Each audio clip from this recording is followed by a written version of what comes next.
இருங்க, வாயில் வச்சு பார்ப்போம்.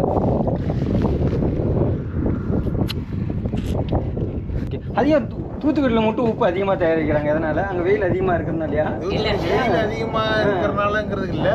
ஃபஸ்ட்டு நான் கிளியர் கட்டாக சொல்லிடுறேன், எனக்கு உப்பு தயாரிக்கிறது எப்படின்னு எனக்கு ஃபஸ்ட்டு தெரியாதுங்க. எல்லாரும் கேட்குறாங்க, 52,000 பேர் வச்சுன்னு இருக்க பெரிய யூடியூபர் தானே ப்ரோ அப்படின்னு சொல்லி கேட்குறாங்க. ஆனால் வியூஸ் போக மாட்டேங்குது அந்த அளவுக்கு. எனக்கு நீங்கள் எதை எதிர்பார்க்குறீங்களோ அதை கேளுங்க, நான் கொடுக்க பார்க்குறேன்.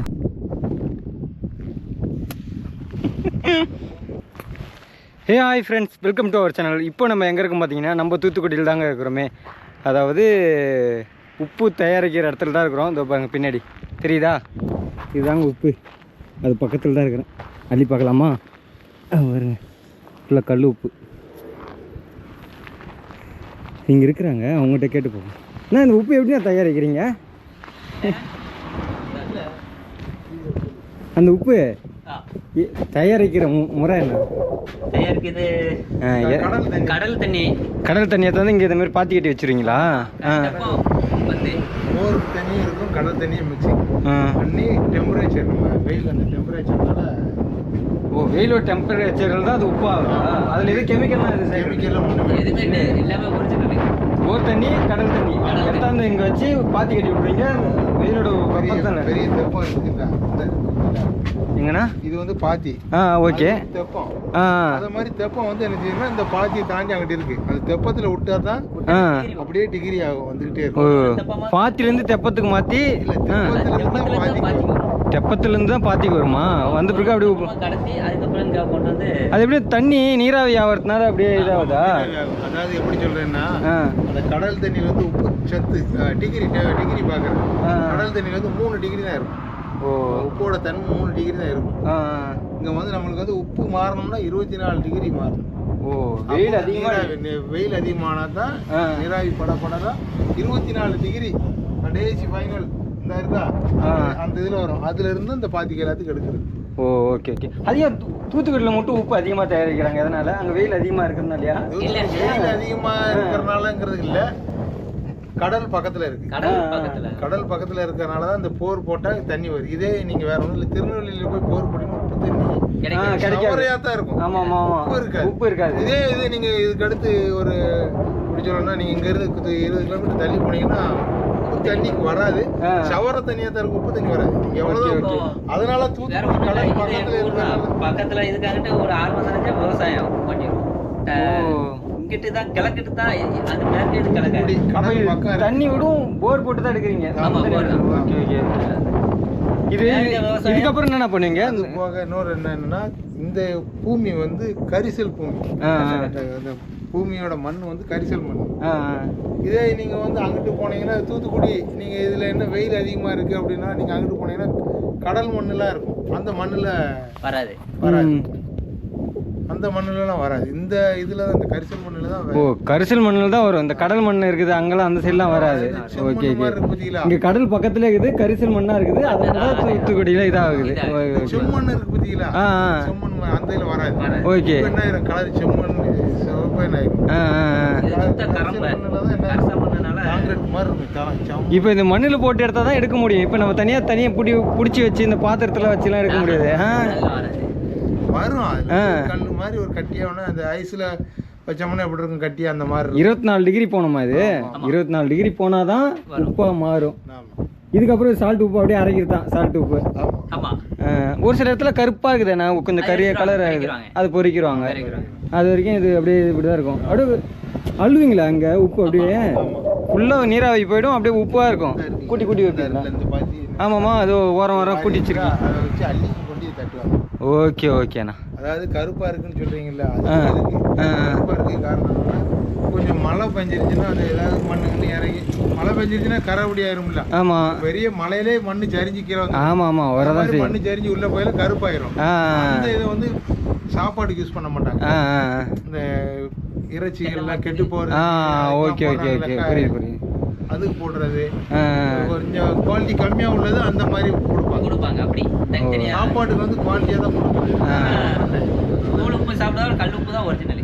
அதான் கல் உப்புலேருந்து வருதுன்னா தூள் உப்பு போகுது அரைக்கிறது. ஃபேக்டரி போய்னா ஒரு ஆமாம் ஆமாம் மாற்றி இது பண்ணி இது பண்ணுறாங்க. கல் உப்புனா அப்படியே டேரெக்டாக இங்கேருந்து அவ்வளோதான், வேறு எதுவுமே கிடையாது இதில். நீங்கள் இந்த உள்ள இறங்கி பாருங்க. உங்களுக்கு எந்த ஊர்னா? நான் சென்னையிலேருந்து வரேண்ணா. சென்னை பாரிஸ். ஆமாண்ணா, ஒரு ஊராக சுற்றி வந்துன்னு இருக்கேன். காலேஜ் முடிச்சு 5 வருஷம் ஆகிடுச்சு. அப்படியே யூடியூப் சேனல் வச்சு ரன் பண்ணி இருக்கேன். அப்படி ஊராக சுற்றின்னு இருக்கேன். எனக்கு ரொம்ப நாளாக ஒரு டவுட்டு, இந்த உப்பு எப்படி தான் எடுக்கிறாங்க? கடல் தண்ணி தான் எடுக்கிறாங்களா? அதில் எதனா கெமிக்கல் சேர்க்குறாங்களா? நம்மளும் ஏக்கர் கூட வேணும். Okay okay. போரில் வந்து இப்போ போட்டோம்னா போரில் 8 டிகிரி இருக்கும். அப்போ என்ன ஆகிட்டு கூடுதலாக நமக்கு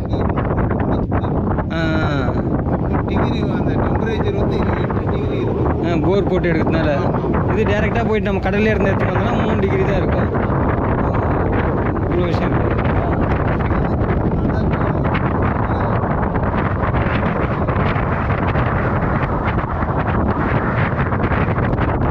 இது எப்போ நான் அழுவீங்க? இது இல்லை காலைல தான் அது வேலை பாரு செய்யுங்களா? காலைல விடிய காலைல 4 மணிக்கு எழுந்து. ஆமாம் ஆமாம், பார்க்கவே முடியல. ஓகே, பார்க்கலாமா? நான் உள்ளே போய் ஷூ போட்டு சரி, ஓகேண்ணா, தேங்க்ஸ் சார். அது அந்தாண்ட இருக்குது தெப்பம், இந்தாண்ட இருக்குது பாத்தி.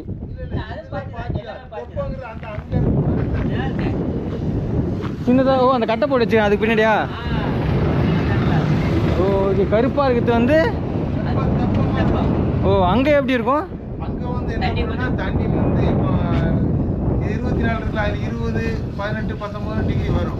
அதில் வந்து என்னது விளையும்னா சுப்சன் சொல்லி சொல்கிறாங்க. சுப்சன் வந்து அது என்ன எதுக்கு போகும்னா ஓகே ஓகே ஓகே. அதுக்கு போகுமா? இதான் பாத்தியா தெப்பம். தெப்பத்தில் எத்தனை டிகிரி இருக்கும்? 15. இதில் 23 இருக்கும். 23க்கு மேலே இருக்குமா? 24 தான் உப்பு விளையும். உப்பு வராது. என்ன ஆகும்?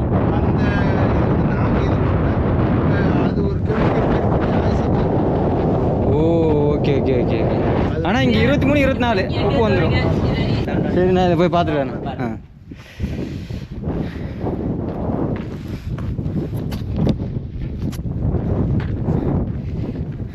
ஃப்ரெண்ட்ஸ் இதான் பாத்தியான் ஃப்ரெண்ட்ஸ்.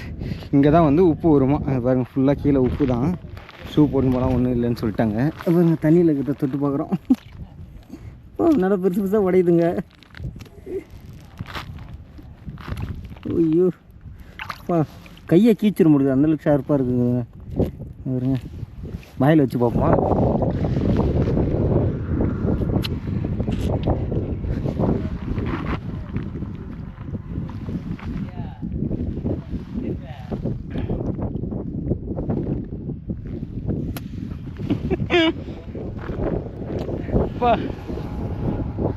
இவ்வளோ பேர் கட்டி உள்ளே போட்டா கக்கிதுங்க ஓவரா.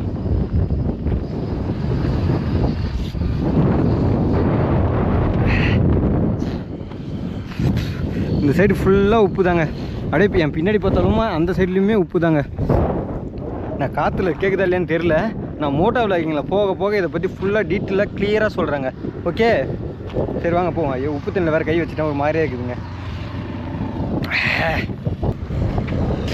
சரி ஓகேண்ணா, தேங்க்ஸ்ண்ணா. ரொம்ப நன்றி நான் தெரிஞ்சுக்கிறதுக்கு. தண்ணி இருக்குதாண்ணா? கை வச்சுட்டேன். இதில் கேட்கலாமா? ஃப்ரெண்ட்ஸ் இப்போ அந்த இடத்த விட்டு கிளம்பிட்டேன் ஃப்ரெண்ட்ஸ். ஃபஸ்ட்டு நான் கிளியர் கட்டாக சொல்லிடுறேன், எனக்கு உப்பு தயாரிக்கிறது எப்படின்னே எனக்கு ஃபஸ்ட்டு தெரியாதுங்க. இங்கே வந்து கேட்ட பிறகு தான் நான் தெரிஞ்சுக்கிட்டேன் நிறைய விஷயம். அது எல்லாத்தையும் உங்ககிட்ட நான் ஷேர் பண்ணுறேங்க. எனக்கு உப்பு தயாரிக்கிறதுல வந்து நிறைய டவுட் இருந்ததுங்க. ஃபஸ்ட்டு டவுட் என்னென்னா, கடல் தண்ணி தான் உப்பு தயாரிக்கிறாங்களான்னு டவுட்டு. அது கிளியர் ஆகிடுச்சிங்க. ஆமாங்க, கடல் தண்ணியில் தான் தயாரிக்கிறாங்க. ரெண்டாவது டவுட்டு, அப்படியே கடல் தண்ணியில் தயாரித்தாலும் அதையே நம்மளால் தயாரிக்க முடியல, அவங்க எதனா கெமிக்கல் கலக்கிறாங்களா? அதான் டவுட்டு. அதுவுமே கிளியர் ஆகிடுச்சு. என்னன்னு பார்த்தீங்கன்னா, அவங்க வந்து கெமிக்கல்லாம் எதுவுமே போடலைங்க. ஆனால் அது நம்மளால் தயாரிக்க முடியாது, அவங்களால தயாரிக்க முடியும். அது எப்படின்னு பார்த்தீங்கன்னா, அதுவும் அவங்களாலும் சொல்ல முடியாது, தூத்துக்குடி மக்களால் மட்டும்தான் தயாரிக்க முடியும். அது ஏன் தூத்துக்குடி மக்கள்னு சொல்லிட்டு சொல்கிறேன்னா, இங்கே தான் வந்து கரிசல் மண் இருக்குது. கரிசல் மண்ணாக அது தான் கருப்பு கலரில் இருக்கும், லைட் கருப்பு அப்படியே கிரே மாதிரி இருக்கும், அந்த மாதிரி இருக்கும். அது வந்து வேறு எங்கேயும் கிடைக்காது. அது இருக்கிற இடத்துல மட்டும்தான் உப்பு தயாரிக்க முடியும். அதுவும் என்னன்னா, இங்கே அது மட்டுமே ரீசன் கிடையாது. இங்கே உப்பு தயாரிக்கிறதுக்கு 2-3 ரீசன் இருக்குது. என்னென்னு பார்த்தீங்கன்னா, கடல் பக்கத்தில் இருக்குது. அப்போ கடல் பக்கத்தில் இருக்குதுன்னா, சென்னையிலேருந்தா கடல் பக்கத்துலேயே இருக்குது, கன்னியாகுமரியில் கடல் பக்கத்தில் இருக்குது, பாண்டிச்சேரிலையும் கடல் பக்கத்தில் இருக்குது, அங்கேயும் தயாரிக்கலாமே அப்படின்னு ஒரு டவுட் இருந்தது. அதுக்கு தான் மண். சென்னையிலும் இந்த மண் கிடையாது, கன்னியாகுமரியிலும் இந்த மண் கிடையாது, பாண்டிச்சேரியிலுமே இந்த மண் கிடையாதுங்க. கரிசல் மண் இங்கே மட்டும்தான் இருக்குது. அதுவுமே தூத்துக்குடி ஃபுல்லாக இருக்குதான்னு கேட்டிங்கன்னா இல்லை. ஒரு கடல் பக்கத்தில் கொஞ்சம் தூரம் வரைக்கும் தான் இருக்குது. அதுக்கப்புறம் பார்த்தா விவசாயினாலும் அங்கெல்லாம் அந்த மண் கிடையாது. அந்த மண் இருக்கிற இடத்துல மட்டும்தான் தயாரிக்கிறாங்க, மற்ற எந்த இடத்துலையுமே தயாரிக்கலாங்க. உப்பு தயாரிக்க அந்த மண் ரொம்ப முக்கியமானதுங்க. அந்த டவுட்டு எனக்கு கிளியர் ஆகிடுச்சிங்க. அதாவது அவங்க பேசுகிறத கேட்டாவே உங்களுக்கு மோஸ்ட்லி எல்லாம் கிளியர் ஆகிருக்கும். அங்கே காற்று சவுண்டு ஓவராகுதுன்னா நான் உங்ககிட்ட வந்து எல்லாத்தையும் எக்ஸ்பிளனேஷன் பண்ணியிருக்கேன். ஆனால் பட் இதுலேயுமே கொஞ்சம் அப்பப்போ காற்று சவுண்டு கேட்கும். ஏன்னு பார்த்தீங்கன்னா, மைக்கில் இருக்கிற அந்த நாய்ஸ் கேன்சலேஷன் பஞ்சு ஒன்று இருக்குங்க. அது 2 பஞ்சு போட்டு வச்சுருந்தேன், அது கீழே விழுந்துட்டுக்குது, எங்கே வந்துச்சுன்னே தெரில. அதனால் கொஞ்சம் அப்பப்போ காற்று சவுண்டு கேட்கும், கொஞ்சம் அட்ஜஸ்ட் பண்ணிக்கிங்க. நானும் கத்தி தான் பேசுகிறேன். பார்த்தீங்களா, ஒரு காரு போக முடியல, ஒரு லாரி வர முடியல, அந்த அளவுக்கு தான் ரோடு சின்னதாக இருக்குது. ஏன் இவன் போகவே மாட்டான், நிற்கிறான் அப்படியே? ஏன் வண்டி மூவ் ஆன் பண்ணவே மாட்டான்? ஏன் ஓரமாக நிற்கிறான்? சின்ன பையங்க ஓட்ட தெரியாது தான் அப்படின்னு நின்ட்டான். சரி விடுங்க, நம்ம டாபிக் வருவோம். உப்பு தண்ணி நான் கூட என்ன நினச்சேங்கன்னா, கடல்லேருந்து எடுத்துன்னு வருவாங்க அப்படின்னு நினச்சேன். கடல்லேருந்துலாம் எடுத்துன்னு வர மாட்டாங்க. கடல் பக்கத்தில் இருக்கிறதுனால போர் போட்டுருவாங்க. அந்த போர் போடுறதுலேயும் இன்னொரு பெனிஃபிட் இருக்குது. இப்போ நம்ம டேரெக்டாக போயிட்டு கடல் தண்ணியை அள்ளின்னு வந்தோன்னா அதில் 3 டிகிரி வெப்பம் தான் இருக்குமா. அவங்களுக்கு தேவை 23 டிகிரி தேவை, 3 டிகிரி தான் இருக்குமா. இதே நம்ம போர் போட்டு எடுத்தோன்னா அதில் 8 டிகிரி கிடைக்குமா. அதுக்கப்புறம் இங்கே இந்த மாதிரி பாத்தி கட்டி, அதாவது பாத்தின்னு சொல்லுவாங்க, பாத்தி கட்டி அந்த இடத்துல தண்ணி வச்சுருவாங்க. தண்ணி வந்து ரொம்ப அதிகமாகலாம் இருக்காது, 1 இன்ச்சு 2 இன்ச்சு தான் ஆழம் இருக்கும். அந்த தண்ணியில் தான் வச்சுருப்பாங்க. அந்த தண்ணி வந்து பூமியில் கீழே இழுக்காது. ஏன்னு பார்த்தீங்கன்னா, அதுதான் கரிசல் மண். அது வந்து காங்கிரீட் போட்ட மாதிரி இருக்கும், தண்ணி இழுக்காதாங்க. அதுக்குள்ள உப்பு வேறு படிஞ்சிடும்ல, உப்பு படிஞ்சிட்டு அப்புறம் எப்படி தண்ணி இழுக்காது. அந்த 1 இன்ச்சு 2 இன்ச்சு இருந்துனே தான் இருக்குமா. அதுவும் வந்து உப்பு வந்து அள்ளுறது வந்து விடிய காலையில் 4 மணி இல்லைன்னா 5 மணி அந்த மாதிரி டைமில் தான் அள்ளுவாங்களாம். இந்த வெளிச்சம் வந்துட்டு பிறகு, இந்த சூரியன் வெளிச்சம் பிறகுலாம் அள்ள மாட்டாங்களாம். ஏன்னா அப்போ வந்து கண்ணு கூசுமா. அதுவும் இல்லாத க்ளோஸு ஷூலாம் போட்டுன்னு தான் வேலை செய்வாங்களாம். ஏன்னா அது வந்து ஷார்ப்பாக இருக்கும், கண்ணாடி மாதிரி கிழிச்சிரும். மதிய டைமில் ஏன் அள்ள மாட்டுறாங்கன்னா சொல்லிட்டேன்னா, வெயில் கண்ணு கூசும், பார்க்கவே முடியாதாங்களாம். அதனால் மதிய டைமில் வேலை செய்ய மாட்டாங்களாம். அவங்களுக்கு உப்பு கிடைக்கணும்னா 24 டிகிரி வேணுங்க. 24 23 டிகிரி வந்தால் தான் உப்பு வருமா, இல்லைன்னா வராதாங்க. போர் போட்டு தண்ணி எடுத்து அந்த பாத்தியில் விட்றாங்க. அது எப்போ 24 டிகிரி ஆகுதோ அப்போ வந்து உப்பு கிடைக்குது. உப்பு கிடைச்ச உடனே விடிய காலையில் எஞ்சி எல்லாத்தையும் அள்ளுறாங்க, ஓரம் கூட்டி வைக்கிறாங்க. தண்ணி உடஞ்சோடனே அதை அள்ளி ஒரு கும்பலாக கூட்டி வைக்கிறாங்க. அதுக்கப்புறம் அது கல் உப்பாக தான் இருக்குது. அது நார்மலாக இப்போ நம்ம வீட்டில் எப்படி கல் உப்பு இருக்குதோ அதே மாதிரி தாங்க இங்கே இருக்குது. இதை எடுத்துன்னு போய்ட்டு ஃப்ரெஷ்ஷாக சமைக்கலாம். இதில் இதுக்கப்புறம் எந்த ஒரு ப்ராசஸும் பண்ண தேவையில்ல. அதில் அதுக்கப்புறம் சால்ட் உப்புக்கு தான் ப்ராசஸ் பண்ணுவாங்க. இங்கேருந்து சால்ட் உப்பு கம்பெனிக்கு கொடுப்பாங்க. அவனுங்க தான் வந்து அதை பியூராக ஆக்கிறதுக்கோசரம் கல் உப்பு போகிறது. இங்கேயே பியூராக தான் இருக்குது, ஒயிட்டாக தான் இருக்குது. ஒரு சில உப்பு தான் வந்து கலராக இருக்கும். அது ஏன்னு பார்த்தீங்கன்னா, மழையில் நனைஞ்சு ஒரு மாதிரியே கலர் மாறிடுமா. அங்கே அது மண்ணோட சேர்ந்துருமா, அதனால் கலர் மாறிடுமா. அந்த மண்ணெலாம் அந்த உப்புலாம் வந்து சமைக்கிறதுக்கு கொடுக்க மாட்டாங்களா அங்கே. ஆனால் இது மூலிமா நான் நிறையா தெரிஞ்சுக்கிட்டேங்க. உப்பு தயாரிக்கிறது வந்து எனக்கு 0% கூட அதில் தெரியாதுங்க. அது என்ன கதை, அது ஏன்டா அது உப்பு இங்கே மட்டும் தயாரிக்கிறாங்க, ஆடு செத்துருண்டா கூட சேர்ந்து நீ செத்துருன்னு அது தெரிய மாட்டேங்குது உனக்கு. ஆக மொத்தம் ராஜன் குறுக்கால இருந்தால் அவன் செத்துருவான், ஆடு குறுக்கால இருந்தால் அவன் செத்துருவான், ரங்க குறுக்கால இருந்தால் அவன் செத்துருவான். ஆனால் நீ சாக மாட்டல. அப்படி தான் எனக்கே தோணுது. அது கரெக்டாக நின்றுனே இருந்தது, டக்குன்னு மூவ் ஆன் ஆகிடுச்சிங்க. அந்த போர் போட்டு எடுக்கிறது மூலிமா அவங்களுக்கு 2 பயன் இருக்குது. தண்ணி கடல் பக்கத்தில் இருக்கிறதுனால தான் உப்பு தண்ணி வருது. இதே எட்ட போய் நின்று எடுத்தாங்கன்னா உப்பு தண்ணி வராது. இப்போ திருநெல்வேலியில் போயிட்டு எடுத்தோன்னா தாமிரபரணி தண்ணி தான் வரும், உப்பு தண்ணி வராது. ஏன்னா திருநெல்வேலி வந்து கடல் சார்ந்த இடம் கிடையாது, புரியுதுங்களா. அது நடுமையத்தில் இருக்கும். கன்னியாகுமரியில் எடுத்தாலுமே அப்படி தான் இருக்கும். அங்கே கரிசல் மண் கிடையாது, புரியுதுங்களா. இங்கே வந்து அப்படி கிடையாதுங்க. இங்கே தேவையானது எல்லாமே இங்கே இருக்குது. கரிசல் மண்ணும் இருக்குது, போர் போட்டு எடுத்தாலும் உப்பு தண்ணி தான் வரும். ஏன்னா பக்கத்துலேயே கடல் இருக்குது. அப்புறம் என்னன்னா வெயில், அந்த வெப்பம் வந்து எங்கே பார்த்தாலும் இருக்கும். இங்கே பார்த்தீங்களா காற்று எந்த அளவுக்கு அடிக்குது. எனக்கு இந்த காற்று தாங்க ஃபுல்லாக இது காற்று காலத்தில் வந்து மாட்டிக்கிட்டான். சரியான காற்று, புயலில் மாட்டிட்டேன் செம்ம காற்று. அந்த காற்றால் எனக்கு புண்ணு, அப்புறம் வண்டி அலாயுது, ஏகப்பட்ட ப்ராப்ளம் இருக்குது. இப்போ நான் பேசுறது கூட உங்களுக்கு ஒழுங்காக கேட்குதா இல்லைன்னு தெரில. அவ்வளோதாங்க, எனக்கு தெரிஞ்சு உப்பு பற்றின கிளியர் கட்டாக எல்லாத்தையும் சொல்லிட்டேன். ஏன்னா தெரியாதது ஒரு சிலது விட்டுருந்தேன்னா நீங்கள் கமெண்ட் பாக்ஸில் கமெண்ட் பண்ணலாம். மோஸ்ட்லி எல்லாேருக்கும் தெரிஞ்சிருக்கும் உப்பு தயாரிக்கிறது எப்படின்னு சொல்லிட்டு. எனக்கு தெரியாது, எனக்கு தெரியாத மாதிரி நிறைய பேர் இருப்பாங்க. அவங்க மட்டும் இந்த வீடியோ பாருங்கள். உங்களுக்கு தெரியிற மாதிரி இருந்தால் ஆரம்பத்தில் ஸ்கிப் பண்ணிட்டு போயிடுங்க. இதை நான் ஆரம்பத்தில் சொல்ல மறந்துட்டேன், இப்போ சொல்லிட்டேங்க. சரி ஓகேங்க, இதோட இந்த வீடியோ வென் பண்ணிக்கிறேன். நம்ம வீடியோ வேறு நான் புதுசாக பார்க்குறீங்க, மறக்காமல் சப்ஸ்கிரைப் மட்டும் பண்ணிட்டு போயிடுங்க. உங்களோட ஆதரவு எனக்கு மிக மிக தேவைப்படுகிறது. இதனால் கேட்டிங்கன்னா, ஏன்னா எனக்கு வியூஸ் போக மாட்டேங்குதுங்க. எல்லோரும் கேட்குறாங்க, 52,000 பேர் வச்சுன்னு இருக்க பெரிய யூடியூபர் தானே ப்ரோ அப்படின்னு சொல்லி கேட்குறாங்க. 52,000 பேர் தான் வச்சுன்னு இருக்கேன், ஆனால் வியூஸ் போக மாட்டேங்குது அந்த அளவுக்கு எனக்கு அப்படின்னு சொன்னேன். அது வியூஸ் போகிறதுக்கு காரணம் உங்கள் கையில் தான் இருக்குது. ஆஹா, அந்த பொண்ணு நல்லா பார்த்துச்சு. கண்டென்ட்டு மாறாதடா, ஏன்டா மாத்துற? ஒரு கண்டென்ட்லேயே போடா, ஒரு ஃப்ளோவில் போய் நிற்கிறப்ப அதிலே போடா, ஏன்டா டக்கு டக்குன்னு மாறுற? விடுங்க, இப்போ கண்டென்ட்டுக்குள்ளே வரும். வியூஸ், எனக்கு வியூஸ் போகணும். வியூஸ் போகணுன்னா என்ன பண்ணுறது? எதனா கிரிஞ்சுத்தனமாக பண்ணவா சொல்லுங்கள்? அப்படி தான் பண்ணின்னு சுற்றுறேன் இப்போ முக்கால்வாசி நேரம். நீங்கள் அப்பப்போ நல்ல நல்ல கண்டென்ட்டுக்கு சப்போர்ட் பண்ணாதான் எனக்கு நல்ல நல்ல கண்டென்ட்டாக கொடுக்க தோணும். நீங்கள் போயிட்டு போலீஸ் எடுத்து போகிறது, அடுத்தவங்க கூட சண்டை போடுறது, அடுத்தவங்கள பார்த்து எதனா ஒன்று கேட்குறது, அதுவே எதிர்பார்த்தீங்கன்னா நான் அதுவே கொடுத்தேன்னா என்னோடய மென்டாலிட்டி மாறிடும், உங்களோட மென்டாலிட்டி அதுக்குள்ளேயே போயிடும். கேளுங்க, என்கிட்ட நீங்கள் எதை எதிர்பார்க்குறீங்களோ அதை கேளுங்க, நான் கொடுக்க பார்க்குறேன். கேட்டால் தானே கிடைக்கும். கேட்காமையே இப்படி அப்படின்னா எனக்கு தெரிஞ்ச முறையில் நான் மோட்டோ விளாகிங் பண்ணுறேங்க. எல்லோரும் ஒரு மாதிரி பண்ணுறாங்க, எனக்கு தெரிஞ்ச முறையில் நான் மோட்டோ விளாகிங் பண்ணுறேன். மோட்டோ விளாகிங்னா இங்கேருந்து அங்கே போயிட்டு அவ்வளோதான், இங்கேருந்து இங்கே வந்துட்டேங்க அப்படின்னு சொல்லி முடிக்கல. நான் ஒன்றும் மோட்டோ விளாகிங்கில் நான் எல்லாம் ஊருக்கு ட்ராவல் பண்ணுறேன். எல்லா ஊரில் இருக்கிற முக்கியமான பிளேஸ் எல்லாத்தையுமே பார்க்குறேன். முக்கியம் இல்லாத பிளேஸ் எனக்கு தெரிஞ்ச ஒரு சில பிளேஸ் நல்லா இருந்ததுன்னா அதுவுமே விசிட் பண்ணி பார்க்குறேன். அதுவுமே உங்களுக்கு விலாக் எடுத்து போடுறேன். ஏன்னா ஒன்றும் தெரியாத விஷயத்தில் தான் உங்களுக்கு நான் இன்ஃபர்மேஷன் ஷேர் பண்ண முடியும். மற்ற இடத்துலலாம் வந்து இன்ஃபர்மேஷன் தெரியவே வேண்டாம். ஏன்னா பார்த்தீங்கன்னா உங்களுக்கு கூகுள் மேப்பில் போட்டாவே தெரிஞ்சிடும். அதுவும் அங்கே போனாவே உங்களுக்கு தெரிஞ்சிடும். இப்போ ஒரு ஃபேமஸான ஒரு இடத்துக்கு போகிறோன்னா அது எல்லாருக்குமே தெரியும். குற்றாலம் போனால் அதில் உனக்கு இன்ஃபர்மேஷன் கொடுக்கணும் அவசியமே இல்லைங்க. ஏன்னா எல்லாருமே கொடுத்து வச்சுருப்பாங்க, எல்லாருக்குமே தெரியும். அது என்னென்னா சீசன் ஃபால்ஸு எல்லா டைம்லும் ஓப்பனில் இருக்கும். 24 hours ஓப்பன், என்ட்ரி ஃபீஸ் கிடையாது. அதெல்லாம் போய்ட்டு நான் எல்லாத்தையும் சொல்லிட்டு இருக்க முடியாதுல்ல, புரியுதுங்களா? இப்போ நிறைய முக்கியமான பிளேஸ்லாம் வந்து எல்லாருக்குமே மோஸ்ட்லி தெரிஞ்சிருக்கும். யாருக்குன்னா தெரியாத தான் இன்ஃபர்மேஷன் கொடுக்க முடியும். அதில் நான் என்ன ஷேர் பண்ண முடியும்னா என்னோடய எக்ஸ்பீரியன்ஸ் மட்டும்தான் ஷேர் பண்ண முடியும். நான் போன டைமில் இந்த இடம் இப்படி இருக்குதுங்க, இந்த டேட்டில் வந்திருக்கேன், இது நல்லா சீசன் டைமு, நல்லா தண்ணி வருது அப்படின்னு சொல்ல முடியும். அதுதான் சொல்ல முடியும். மற்றபடி அதுக்கு நான் போகிற டிஸ்டன்ஸில் எனக்கு என்ன நடக்குது அதை உங்கள்கிட்ட தெரிய வைக்க முடியும். ஒன்று வீடியோவில் கேப்சர் ஆச்சுன்னா அதை உங்கள்கிட்ட லைவாக காட்டுவேன். அப்படி கேப்சர் ஆகலைன்னா அதை உங்கள்கிட்ட சொல்லி எக்ஸ்ப்ளனேஷன் பண்ணுவேன். இதை தான் என்னால் பண்ண முடியும். இதுதான் எனக்கு தெரிஞ்ச மோட்டோ விளாகிங். நான் வந்து வெறும் பைக்கில் மட்டுமே ரைட் பண்ணிடலைங்க, ட்ரக்கிங்கும் பண்ணுறேன், ஃபால்ஸு போய் பார்க்குறேன், அது போக நல்லா மலை இருக்குது கோயிலெலாம் ஏறி பார்க்குறேன், நிறைய கோயிலை விசிட் பண்ணி பார்க்குறேன்.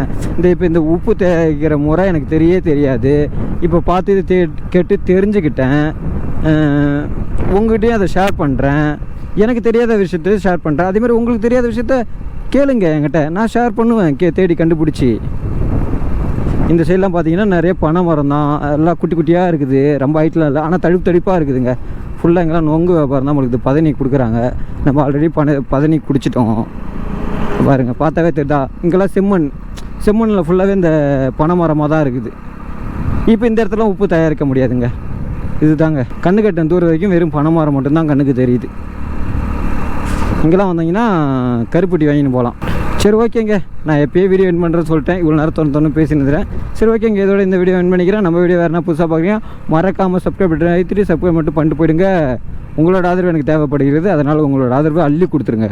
கிள்ளிலாம் கொடுக்காதீங்க, அள்ளி கொடுங்க. சரி ஓகே ஃப்ரெண்ட்ஸ், பாய்.